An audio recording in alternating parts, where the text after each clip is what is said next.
नवाज शरीफ साहब की तकरीर थी, अभी हम बात करते थे, बहुत चीजें मिसिंग भी उसमें नजर आई और कुछ जो माजी की जहां पर वो तरक्की की बातें बहुत प्रिडिक्टेबल भी चीजें थी, लेकिन नवाज शरीफ साहब ने एज एक्सपेक्टेड डायग्नोसिस तो उन्होंने जरूर बताए, लेकिन उन्होंने मेडिसिन प्रिस्क्राइब नहीं की कि जो मुल्क को जिन हालात में पहुंचाया गया या जिस नहज पे पहुंचाया गया उसको आगे कैसे लेकर बढ़ा जाएगा। देखिए, सबसे इंपॉर्टेंट बात यह है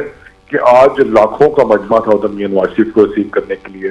और ये पाकिस्तान में हिस्टोरिकल ऐसा हुआ कि लोग 15-15, 16-16 किलोमीटर की लाइनों में लगे हुए थे और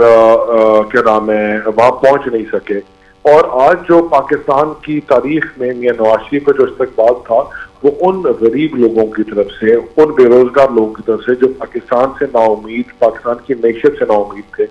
और जो पाकिस्तान के हालात से तंग आ गए थे। मियां नवाज शरीफ का आना और वहां खड़ा होना एक नई नवीद और एक नई होप की रे है, और उसका जो आगाज है वो मीनारे पाकिस्तान से हुआ, और इंशाअल्लाह आपको नजर आएगा कि पूरे पाकिस्तान में ये किस तरह फैलेगा। और मैं बार बार एक चीज ये कहता हूँ कि देखिए, हम वाहिद जमात है